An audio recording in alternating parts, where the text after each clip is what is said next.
Қазіргі тілімізде жетекші дербес етістік пен белгілі бір грамматикалық категорияның мағынасын білдіретін көмекші етістіктердің бірлестігі аналитика форма деп аталады.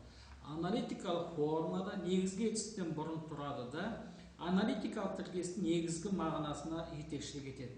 Ол аналитикалық формалы етістік құрамындағы көмекші етістік қосымшалар сияқты белгілі бір категорияға тән грамматикалық мағынаны білдіріп, сол категорияның морфологиялық көрсеткіші ретінде қалыптасады.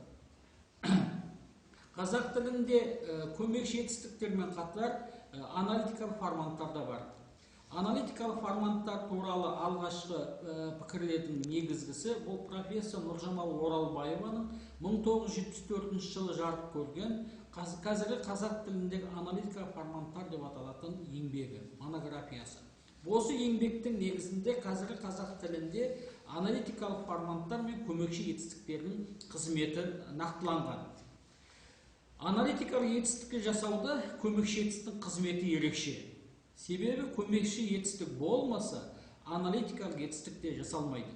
Сол себепті аналитикалық етістіктің негізгі белгісі болып танылатын аналитикалық формаларда көмекші етістікпен тікелей байланысты.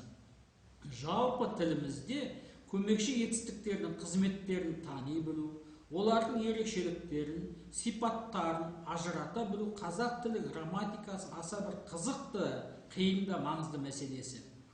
Оның қызықтылығы сонда мәселенің күрделілігіне байланысты болады. Осы күрделіліктің үлкен бір түйіні аналитикалық форматтарға тікелей қатысты. Көмекші етістіктердің қолдану шеңбері де, жетекші етістіктерге қосатын семантика үлестері де, оның түрлену жүйесі де, басқа сипаттарды бәрінде бірдей емес. Солай болғандарымен де ортақ сипаттарын ескере отырып, оларды ең әуелі толымды көмекші және толымсыз көмекші деп екі сала бөліп қарауға болады. Бұл етістіктің тұрақты және ауыспалы деп аталатын түрімен кездеседі. Етістіктің аналитикалық форматы деп жетекші етістікке қосылып айтылатын қосымшалар мен көмекші етістіктен құралған етістіктің белгілі бір грамматикалық категориясына қатысты мағынаны білдіретін морфологиялық көрсеткіштерді айтамыз.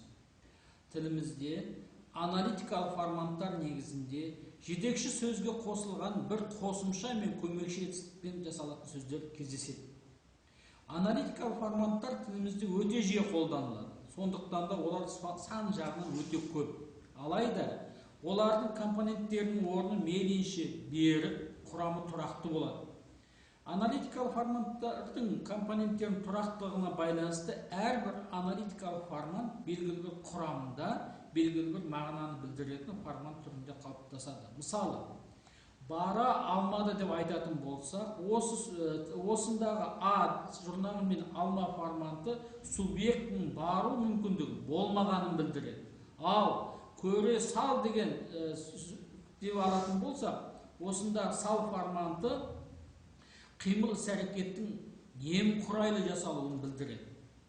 Аналитикалық форматтар көсемше, есімше, рай, шақ көрсеткіштері қосылған жетекші етістіктерге ет, еді, екен, емес, жоқ көмекші сөздер тіркеп айту арқылы жасалады.